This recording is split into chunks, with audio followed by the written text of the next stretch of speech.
नमस्कार दोस्तों, मेरा नाम आर्यन मिश्रा है और जुर्म के वर्चस्व के सीरीज में आज हम आपके लिए कुछ ऐसी कहानी लेकर आए हैं जिसे आपने भी सोचा ही नहीं होगा कि कैसे एक व्यक्ति अकेले 400 किलोग्राम सोना, तकरीबन 6,600 सोने की छड़ियां और 1 मिलियन से भी ज़्यादा कैनेडियन डॉलर लेकर एक एयरपोर्ट से फरार हो जाता है और इसका अंदाजा भी कोई नहीं लगा पाता है। सोचने में भी तो थोड़ा आपको अजीबोगरीब लग रहा होगा, लेकिन ये मामला बिल्कुल सही है। तो देर न करते हुए आज की इस कहानी को हम शुरू करते हैं।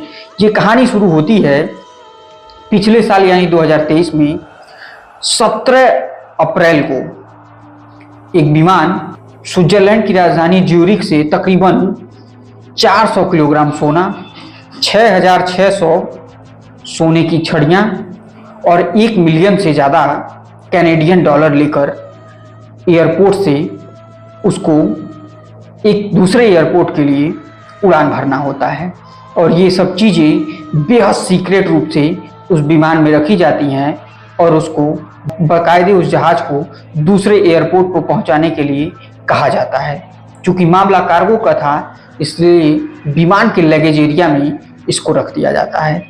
अब सब कुछ सही चलता है, विमान वहाँ से उड़ता है और अगले देश टोरंटो कनाडा के एयरपोर्ट पर तकरीबन शाम को 6 बजे के आसपास उतरता है। अब उतरने के बाद चूंकि कार्गो का मामला होता है, इसलिए सामान को जहाज से उतारकर एयरपोर्ट के डिपो एरिया में भेज दिया जाता है। जब डिपो एरिया में भेजा जाता है तो चूंकि सबको पता रहता है कि इसमें बेहद कीमती सामान है, इसलिए डिपो के लोग काफ़ी चौकन्ने हो जाते हैं और चारों तरफ सुरक्षा बढ़ा दी जाती है कि कहीं कोई ऐसी बात ना हो जाए कि जिससे इस सामान को कुछ नुकसान पहुंच जाए। पूरा मामला बिल्कुल एकदम टाइट रहता है, कहीं से कोई गुंजाइश नहीं थी कि परिंदा भी इस पर पर मार दे। चूँकि इतना बड़ा कई 100 करोड़ रुपए का ये सामान होता है, तो इसलिए इस पर नज़र भी उतनी तेज़ी से रखी जाती है। और जो इसका मालिक होता है, जो इसको भेजता है कनाडा से वहाँ एक जगह रखने के लिए, उस लाकर तक पहुँचाने के लिए उसने वहाँ टोरंटो एयरपोर्ट से लेकर उस लाकर तक के लिए बाकायदा एक सिक्योरिटी एजेंसी हायर करता है। क्योंकि आप जानते ही होंगे कि जब भी पैसा कोई एटीएम में डाला जाता है या बैंक से लेके कहीं पहुँचाया जाता है, तो आप भारत में भी देखते होंगे कि उसके लिए एक सिक्योरिटी एजेंसी रहती है और पैसा उसी में रहता है, उसमें सिक्योरिटी के लोग होते हैं और पैसा इधर से उधर उसी के माध्यम से पहुंचता है। अब ये बात तय हो जाती है, जिस सिक्योरिटी एजेंसी को ये काम दिया जाता है उसका नाम होता है ब्रिक्स सिक्योरिटी एजेंसी को ये काम दिया जाता है। और 7 बजे के आसपास वो पूरा बैग एयरपोर्ट के डिपो में आ जाता है।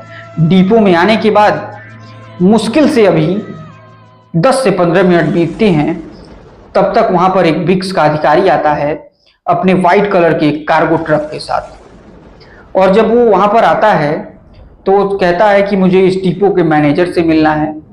आनन फानन में उससे पूछा जाता है कि आप कौन हैं, क्यों आपको मैनेजर से मिलना है। तो वो बताता है कि मैं ब्रिक्स का अधिकारी हूँ, कुछ सामान आया है उसे लेने के लिए। उसको डिपो के मैनेजर से मिलवा दिया जाता है। जैसे ही वो डिपो के मैनेजर से मिलता है, अपना आई कार्ड देता है, ब्रिक्स का अधिकारी बताता है और वो बिल्टी नंबर दे देता है। और वो बिल्टी नंबर देने के बाद वो दोनों मिलाया जाता है। पता चलता है कि इनका जो सामान होता है वो देने की अब कार्रवाई शुरू की जाती है। उसको मिलाया जाता है, मिलाए जाने के बाद जो इनका सामान होता है उसको देने की कार्रवाई शुरू की जाती है। बाकायदा इनके ट्रक को अंदर ले लिया जाता है, क्रेन से उस सामान को, चूंकि भारी सामान होता है, उठाया जाता है और इनके ट्रक के अंदर रख दिया जाता है। अब रख देने के बाद गेट से इनको बाहर कर दिया जाता है। तकरीबन ये 7:20 पर एंट्री होती है इनकी और 7:35 से 40 मिनट के अंदर 10-15 मिनट में ही ये सामान लेके चला जाता है। अब एयरपोर्ट अथॉरिटी और डिपो के कर्मचारी भी थोड़ा चैन की सांस लेते हैं कि बहुत बड़ा रिस्क था, चला गया, अब कोई दिक्कत नहीं थी। और फिर रोजमर्रा की तरह ही वो अपना काम करना फिर से शुरू कर देते हैं। अब काम ठीक ठाक चलता रहता है। अब तकरीबन घड़ी में बज चुके होते हैं 9:10 या 15 मिनट। फिर ब्रिक्स के कुछ अधिकारी आते हैं और वो कहते हैं कि हमें डिपो के मैनेजर से मिलना है। अब जब डिपो के मैनेजर से मिलना होता है तो वो बताते हैं कि क्या काम है, तो बताते हमारा सामान आया है। तो कर्मचारियों को लगता है कि हो सकता है कोई और भी सिक्योरिटी के लिए इनको हायर किया हो, कोई और भी सामान आया हो। मैनेजर से मिलवाते हैं, मैनेजर के भी दिमाग में आमतौर पर यही बात चलती है और वो अपना पर्ची वो भी मैनेजर को देते हैं। मैनेजर वो पर्ची दे देते हैं कि जाओ भैया इनका भी सामान खोजो और इनको दो ताकि ये भी जाएं। अब ये सब चलता रहता है। अब जब उस पर्ची से सामान खोजा जाने लगता है तो उस पर्ची का कोई सामान ही नहीं मिलता है। वो तो पता लगा कि ये इस पर्ची का सामान तो पहले ही ये ले जा चुके हैं, इनके एक अधिकारी आए थे। फिर मिलाया जाता है, ये होता है कि भाई आप तो पर्ची लेके आपके अधिकारी पहले ही आए थे। अब ब्रिक्स के अधिकारी टाइट होते हैं कि नहीं ऐसा हो ही नहीं सकता, मैं तो अभी आ रहा हूँ। लेकिन दोनों में तालमेल बढ़ता रहता है और ये बातचीत होते होते तकरीबन 10 बज जाती है। अब दोनों में जांच पड़ताल शुरू होती है कि किसकी पर्ची सही है, इनकी पर्ची सही है कि पिछले वाले की पर्ची सही है। दोनों पर्ची भी मिलाई जाती है, वो भी सेम टू सेम रहती है। अब बड़ी दिक्कत में आ जाते हैं। अब जैसे पता चलता है मैनेजर को कि वो तो डुप्लीकेट ब्रिक्स का अधिकारी था, ये लोग ओरिजिनल अधिकारी हैं, इसे सुनते ही यकीन मानिए मैनेजर के पैरों तले तो मानो जमीन ही खिसक जाती हो कि इतनी बड़ी मिस्टेक कैसे हो गई। और ये सब सुनने के बाद मैनेजर तो बिल्कुल परेशान हो जाता है और जांच करते करते अब बज जाता है रात की 1 बजे रात को कनाडा के पुलिस को फोन किया जाता है। पुलिस तकरीबन 2 बजे के आसपास आती है, पूरा मामला बताया जाता है, पूरी बिल्टी नंबर दिखाई जाती है, दोनों का हर चीज सेम मिलता है। ये सब होने के बाद अब जांच और आगे बढ़ना शुरू होती है। अब पुलिस ये देखती है कि वो किस रंग का ट्रक था।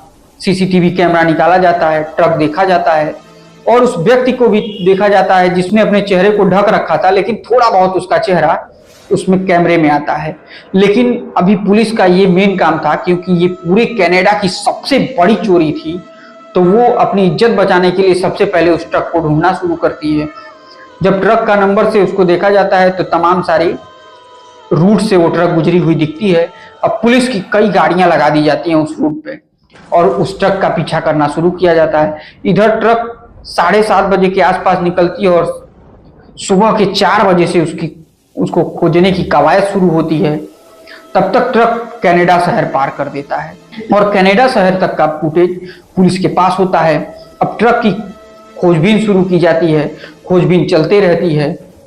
यकीन मानिए कि वो ट्रक अब पुलिस की गिरफ्त से इतनी दूरी पर निकल जाता है कि पुलिस के लिए उस ट्रक को खोजना भी मुश्किल हो जाता है और वो पुलिस उसके ट्रक का लगातार पीछा करते हुए जाती है, लेकिन कहीं उस ट्रक को खोज नहीं पाती है। एक सीसीटीवी कैमरे के मुताबिक जब वो ट्रक एक 3 रास्ते वाले गांव के सड़क के पास पहुंचता है, उसके बाद से उसका कहीं कोई पता नहीं चलता है कि वो ट्रक उसी गांव में चला गया या कहीं और चला गया। कहीं उस ट्रक के बारे में कोई पता आज तक नहीं चल पाता है कि आखिर वो ट्रक गया कहाँ। अब इसके बाद जब ये सामान भेजने वाले के मालिक को पता चलती है तो इस एयरलाइंस के ऊपर काफी भड़कता है और डिपो के ऊपर भी भड़कता है और केस भी कर देता है कि जब बिल्टी मैंने दिया था कि बिना ब्रिक्स के अधिकारियों के गए आपने उसको सामान कैसे दे दिया। अब तो मामला इसमें और तनातनी हो जाती है। अब चूंकि कनाडा पुलिस की इज्जत की बात रहती है कि 400 किलोग्राम सोना एक व्यक्ति लेकर भाग गया और हम पकड़ भी नहीं पाए। अब इसमें पूरी टीम बनाई जाती है। जो टीम बनाई जाती है इस पूरे मिशन का नाम रखा जाता है 24 कैरेट गोल्ड। अब इसको खोजबीन शुरू की जाती है। फिर पुलिस उसके सीसीटीवी कैमरे खंगाल उस व्यक्ति के चेहरे पर बार बार जूम करती है, जूम आउट जूम इन करती है और किसी तरीके से उस व्यक्ति का स्केच बनाकर अपने पास रख पाती है। अब धीरे धीरे ये मामला पूरे कनाडा से लेकर अमेरिका तक पूरे सर्कुलेट कर दिया जाता है कि इस तरीके की इतनी बड़ी चोरी कनाडा में हो गई है और ये मामला चलता रहता है। इस मामले को बीते हुए साल भर के आसपास हो जाता है, लेकिन इसमें कोई मिलता नहीं है। और पुलिस की टीम जब जांच करती है तो जाहिर सी बात है इतना बड़ा मामला था और ये बात सबको पता नहीं थी। उस एयरलाइंस के डिपो के कुछ लोगों को पता थी, तो इसलिए डिपो के कुछ लोगों के ऊपर भी कार्रवाई की जाती है, जिसमें भारत के 2 लोगों के ऊपर भी कार्रवाई की जाती है। तो एक जो कनाडा मूल के रहते हैं लेकिन भारत के रहने वाला रहता है, उसके ऊपर भी कार्रवाई की जाती है, लेकिन वो जॉब छोड़ देता है और एक को जॉब से इस्तीफा देना पड़ता है। मुकदमा दोनों के ऊपर चलने लगता है और ये सब करते हुए मामला आगे बढ़ता रहता है। अभी तकरीबन 20 अप्रैल के आसपास एक शहर में एक 4 व्हीलर गाड़ी से एक ट्रैफिक को पार करता हुआ एक शख्स दिखाई देता है, जिसे ट्रैफिक पुलिस वाले पकड़ लेते हैं। पकड़ लेने के बाद जब उसकी गाड़ी की जांच की जाती है तो पता चलता है उसमें गन रहता है। अब उसकी भी जब तफ्तीश किया जाता है तो उस व्यक्ति के फोटो के साथ इसको अखबारों में छाप दिया जाता है। 17-18 गन के साथ एक व्यक्ति पकड़ा गया। अब ये फोटो जैसे ही कनाडा की पुलिस देखती है, वो स्क्रैच मिलाती है, दोनों मिल जाते हैं और मिल जाने के बाद पुलिस तुरंत उस व्यक्ति को अपने पास बुलवा लेती है और अपने पास बुलवाने के बाद उससे जांच शुरू किया जाता है। शुरुआती जांच के दौरान उसे सिर्फ 6 सोने की 6 चूड़ियां मिल पाती हैं और वो बताता है कि मैंने अब ये ट्रक का पूरा माल किसी और को सौंपा। ऐसे ऐसे करते हुए तकरीबन 7 से 8 लोग इस मामले में बताए जा रहे होते हैं। कनाडा पुलिस मान रही है कि मैंने इसका खुलासा कर दिया, लेकिन यकीन मानिए 400 किलोग्राम सोने का आज तक पता नहीं चला। अगर चोरों ने उस सोने को गला दिया होगा तब तो अब कभी उसका पता नहीं चल पाएगा, क्योंकि पता नहीं वो उसको गलाकर किस चीज का शेप दे दिए होंगे, किसी को नहीं पता। कड़ी को और पुलिस आगे बढ़ाती है और अपना पीठ थपथपा रही है कनाडा पुलिस कि मैंने बहुत अच्छा काम किया, लेकिन अभी तक माल बरामद नहीं हुआ और तलाश जारी है। एक की तलाश भारत में भी की जा रही है, अगर मिल जाए तो ठीक है। इसी के साथ आज की इस कहानी को हम यहीं समाप्त करते हैं। उम्मीद करते हैं कि हमारी कहानी आपको बहुत अच्छी लगी होगी। तब तक के लिए जय हिंद, जय भारत।